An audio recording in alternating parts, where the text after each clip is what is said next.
You guys were this close to getting an episode about Pogs this week.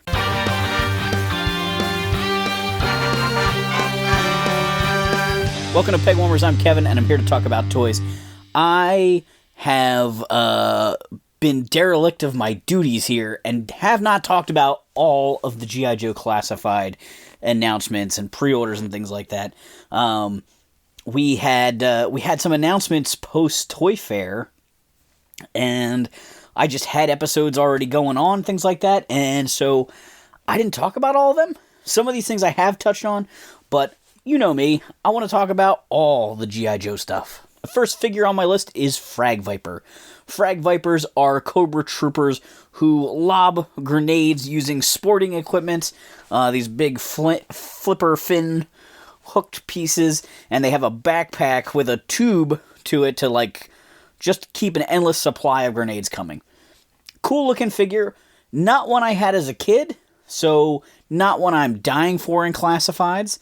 I really like the smoke trail accessory they're including. I have no idea why they made them with removable helmets.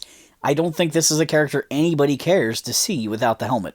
These guys are up for pre-order on Hasbro Pulse. I did not pre-order one.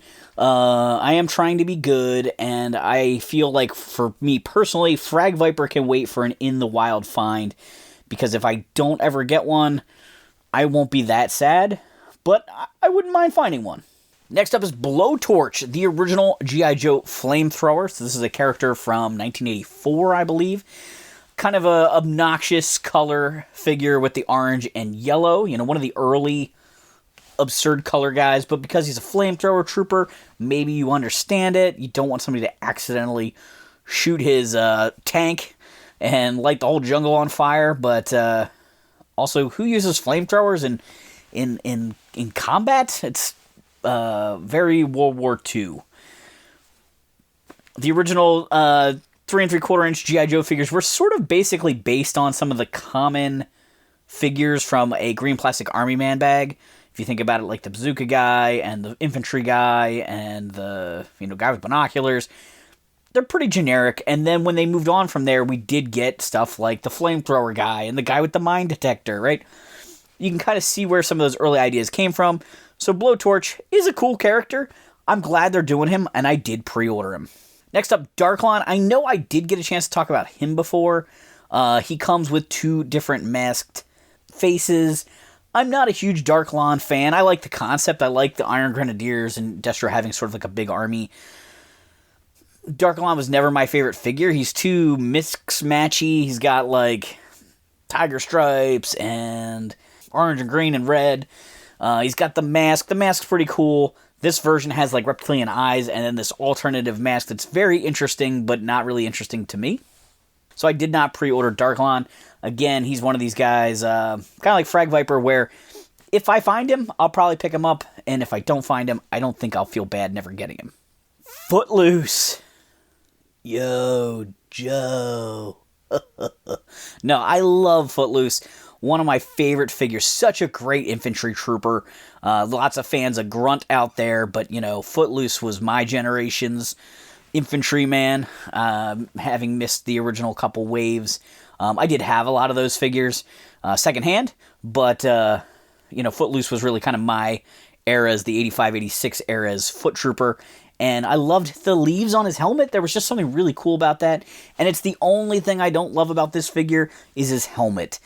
There's something off with the way the earpieces and the strap go together. It just doesn't quite look like the vintage figure. Maybe they'll fix it at some point and I'll get stuck buying 2 of them because they'll do a retro card version. But overall, I think he looks really good, and I'm hoping the helmet looks better to me in person than it does in the photos. The Diver 2-pack, based on the cartoon series, the red and yellow divers, they're okay. I don't love them. They're fine, but I am passing on those. I don't need a ton of divers. I find divers hard to display, and I'd rather save the space for Wetsuit when they get around to them, because I love the 86 guys, than having some generic divers. The divers are sold out, so maybe not everybody agrees with me on them. The snake armor, I know I've talked about it on the channel before, but I don't know if I addressed the fact that it definitely does open and you can put a figure inside it. I didn't think that maybe they would include that feature when I first saw it. You know, I thought they were just going to make it a cool robot, and you could just imagine there's somebody in there. These are adult collector items. You know, play features like that don't necessarily have to be included, but they did, and it looks pretty cool.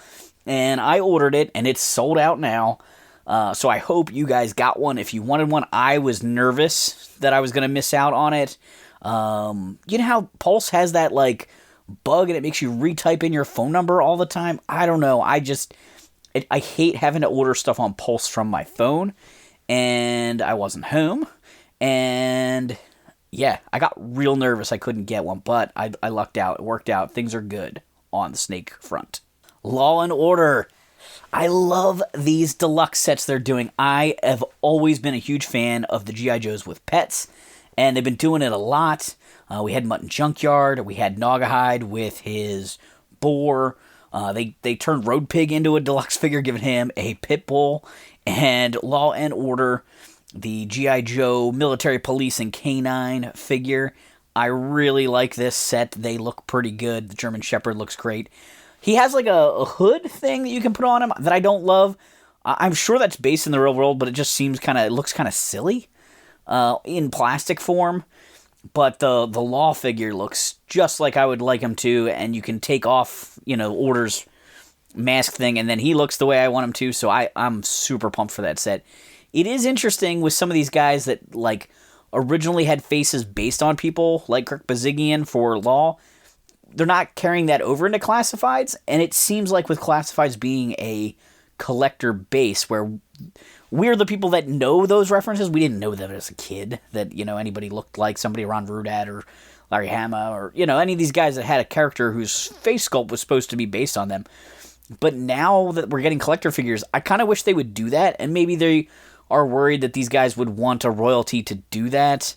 I have a feeling, though, if they ask them, they'd just give it to them, but I could be wrong. Bazigian or Rudat or somebody might want a buck for it. But I think it would be cool if they could. But anyway, Law and Order look fantastic, and I am super pumped to have pre-ordered them. Gaze into my hypno shield. Crystal Ball. Crystal Ball, classic Pegwarmer. Just not a super popular figure. I think they shot themselves in the foot back in the day just giving him the shield for an accessory. I know it has the lenticular thing on it, and I'm a fan of lenticular details, but a guy with just a shield is not that super interesting. I did get him as a kid, mostly because I was always trying to bolster my Cobra ranks. When I was a kid, I didn't know of the concept of army building, and I don't really know if my mom would have let me.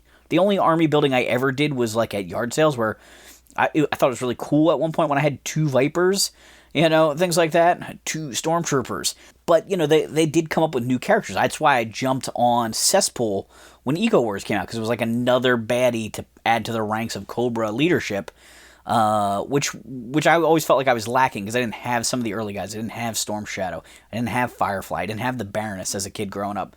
I didn't even have Battle Armor Cobra Commander, right, with the battle helmet. I didn't have the original Destro. I did get the Mail Away hooded Cobra Commander, and then I had the gold helmet Destro. So I was behind. A lot of those key Cobra characters came out before, when I was too young to collect them, and I couldn't find them at yard sales or still hanging on pegs at retail. So Crystal Ball, was always in my Cobra hierarchy. He's not a must-have character to me, so I'm not bummed that he's sold out. I missed him completely. I would have bought him, though, probably. He does come with his Hypno Shield, and they gave him a lot of new effect things, like blast effects, magical, like a helmet with horns and stuff. I'm not sure if I love those or not. I mean, I probably wouldn't display them on him, because I tend to go with the most, like, classic version of these guys. But it's kind of interesting. He definitely was, like, a mystic character. What I was never sure of as a kid was whether he actually had powers or if he was like a charlatan. Like he could hypnotize people, but maybe he was like faking most of it. Or he could just get people to like confess stuff, but that was the extent of his powers, like he could hypnotize people to like get information from them. But, if the Classified series canon of the G.I. Joe universe has him having, glowing mystic swords and mystic projections from the shield, that's cool. If that's where people are at. I feel like people are really into grounded, realistic military stuff, though, so it seems like an interesting choice, but, it's a way to plus up this character and make him possibly cooler than he ever was. The next batch of stuff is somewhat leaked, somewhat revealed. I don't even know, exactly where all the stuff comes from. Sometimes pictures pop up online from factories in China. Sometimes the renders just get leaked somehow. I don't take the time to track down where they originally came from. I just look at them and think, wow, that's cool. That's great that we're going to get that. So I'm reporting on some of those things because I'm excited. There's leaked images of Battle Armor Cobra Commander. We saw his leg and his unpainted helmet. I think that's really cool. Flak Viper's coming with a removable helmet. If there's somebody that I think deserves a removable helmet, it's Battle Armor Cobra Commander. He should come with a helmet that comes off and a Fred head and a snake face from the Deke series and the Cobra Commander with the little glasses and the ponytail. That would be incredible. Now, that's 3 heads, so they might not want to do that. But there are multiple versions of Cobra Commander to wear that armor throughout the content. And that would be incredible. But it doesn't even look like it's a removable helmet. Monkey Wrench, we saw a leaked Monkey Wrench leg, the torn jeans with the bandanas tied around them. I think we all knew Monkey Wrench was coming. They're blowing their way through the Dreadnoks. Clearly they're popular with the design team and with fans, so makes total sense. Another version of Major Blood is coming. I have the original, so they're going to have to wow me with this one, or I might try and save a couple bucks and skip him. There's also a leak of Mercer's chest. It looks very much based on the cartoon. It's got like a spot for the No Cobra logo to go on it. I've seen some rumors that there might be a Mercer Sergeant Slaughter 2-pack. I don't know if that's true. I don't know if they'll do the other Renegades and put them in a 2-pack together. I feel like Mercer's the most popular Renegade, so to pack him with Sarge maybe isn't the best idea. Like Red Dog and Taurus, maybe they are diehards. I would have always thought Taurus was the weakest, to me as a kid anyway. I never liked the Taurus figure as much as I liked Mercer and then secondarily Red Dog. But if Mercer comes with a Sergeant Slaughter, it'd be cool if they made an all-new Sarge. But if they're going to go with an existing Sarge, the vehicle driver version that came with the Warthog, I would love that.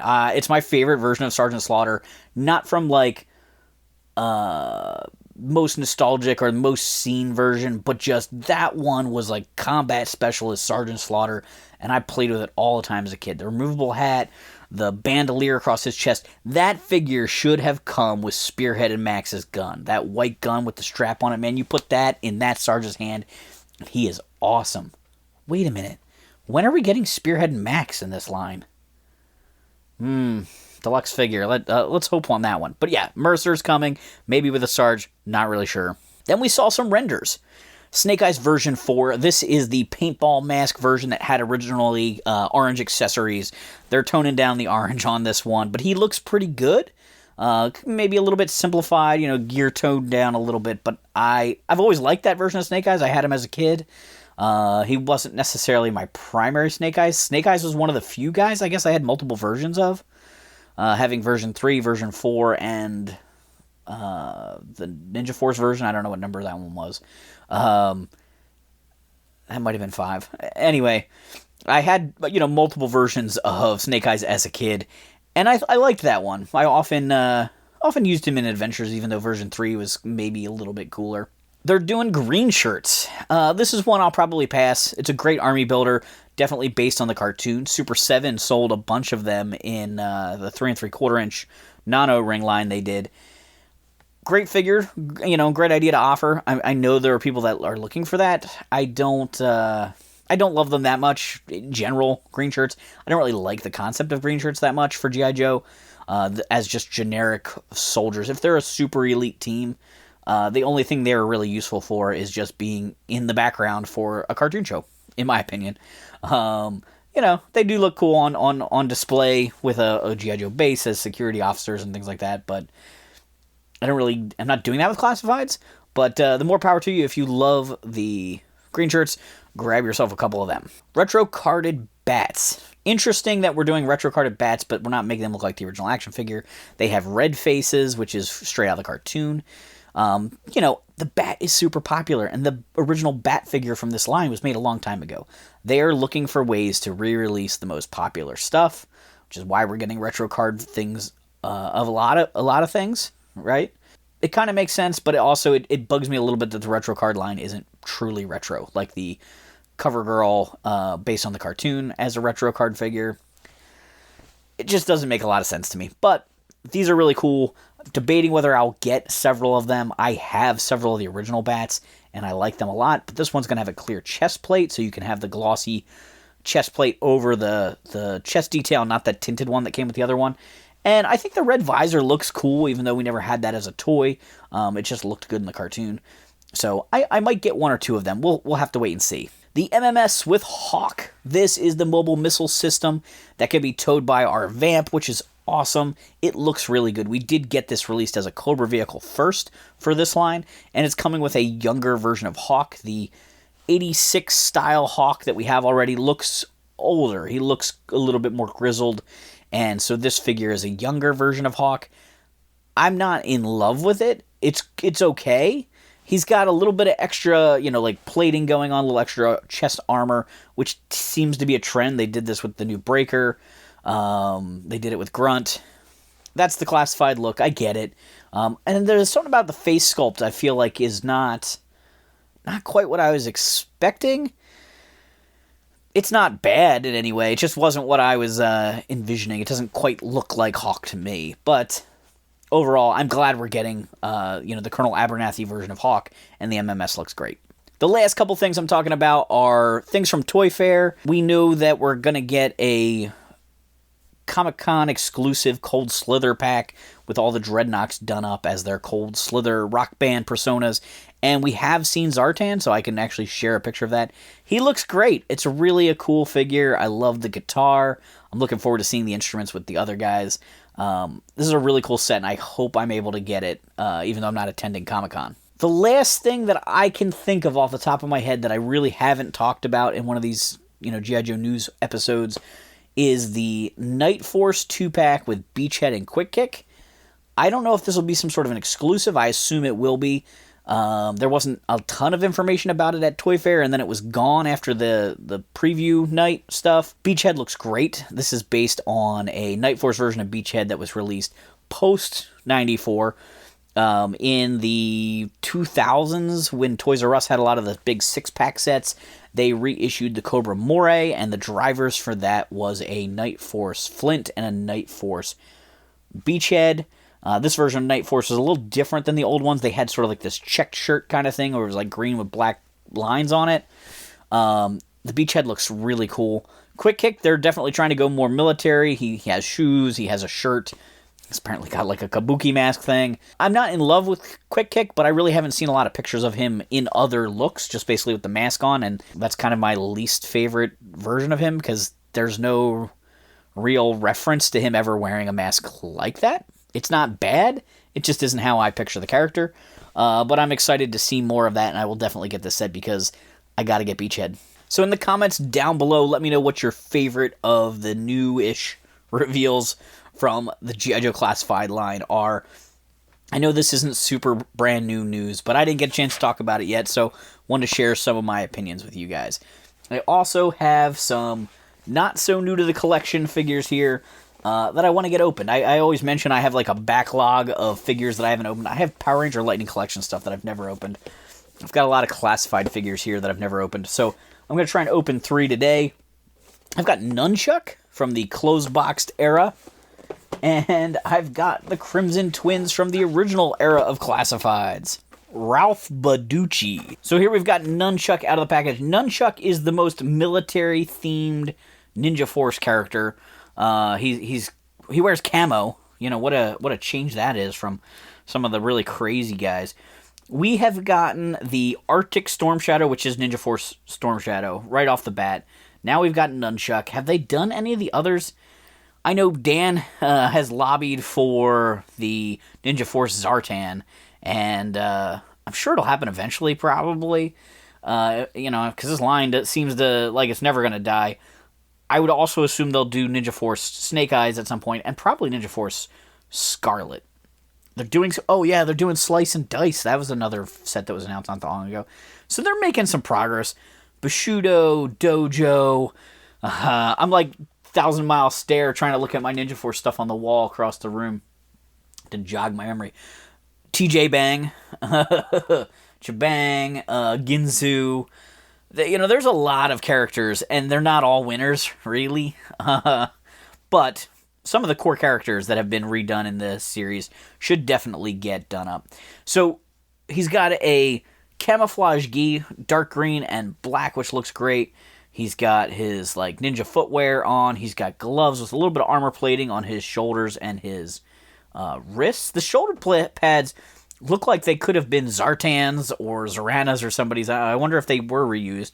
He's got a little bit of webbing gear, and then, of course, like I said, he's got a mask and a hood piece. The original Ninja Force stuff mostly all had some sort of cloth accessory. Not everybody, but a lot of them either had a cloth belt or Nunchuk had a cloth head wrap piece. This is the baggied era of accessories. So Nunchuk's got a small knife that I can put in his chest holder. He's got 2 swords here that I think kind of like medium-sized swords. Will they fit in the holsters on his belt? No. He actually has holsters on his side. He's got loops on the back. The loops on the back I would think would be for his nunchucks. But maybe the nunchucks go on his sides? I don't even know. But he does come with some nunchucks. They're pretty small. But I guess nunchucks aren't real big. Longer handles seem like they would make it easier to hit people with them. Increase their range a little bit. But they're cool. They're made out of a nice flexible plastic, so you could bend them so he could hold them. These might be the same nunchucks that are going to come with Quick Kick. The Toy Fair picture of him has them tucked under his arm. He does have a little strap thing here, like a strap ponytail. Looks like that pegs into the back of his head. Adds to the look there. He's got climbing claws. I don't know where those go. And like I said, he's got 2 swords. The swords don't seem to store. I don't know if he's recycled some gear here or not. Having swords just dangle off the back of your belt doesn't seem like a super safe thing. I feel like I need to look up some pictures and find out how he's supposed to store all his gear. You only get one real photo on the box, despite it being a closed box. There's the render and a couple of little close-ups. You get that one photo on the front that shows him, and it looks like there's something in his sheath on his side. But, like I said, I couldn't seem to get the swords to go in. Oh, they do go in. Okay. They're curved, and so it just takes a little extra finesse. They do holster on the side. All right, that does make it a lot better. And then the loops on the back would be for the nunchucks, which is kind of what I figured. So, yeah, he carries all his gear, except for the climbing claws, on his body. So if he's wearing the climbing claws, he can store everything on his belt to make it easier to climb. So that's pretty good figure design. All right, the Crimson Twins, always loved these figures as a kid. I got them. I went to what was legendary to my childhood, this G.I. Joe yard sale. 2 brothers and a neighbor kid selling their G.I. Joes probably in 1986, maybe 1987, but it was all stuff up till around 1985 that they were selling off, including a flag that I begged my mom for. I didn't get it. But I picked up the twins there with their guns. No skyhook thing, but who really cares? But I played with them so much, really enjoyed having them as part of my Cobra hierarchy. Love that they complete each other's sentences in the cartoon. And very interesting that they sold them as individual figures. I find that such a bizarre choice from Hasbro in classifieds. So the twins come with identical loadouts, which makes sense. So when I was 10, 11, and 12, I was still playing with G.I. Joe toys as a kid. But also I was starting to get into customizing and making my own figures out of yard sale fodder. And I used to buy twins anytime I found them at yard sales and flea markets and things cheap.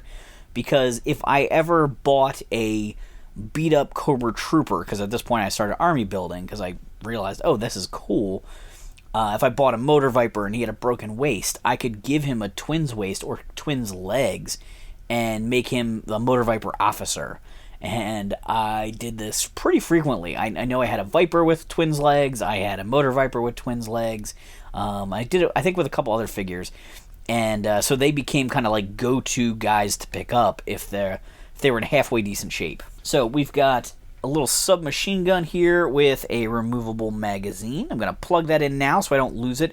I never found Leatherneck's magazine on the floor here. If you watch the channel regularly, when I opened him up, I dropped it and it went into the void.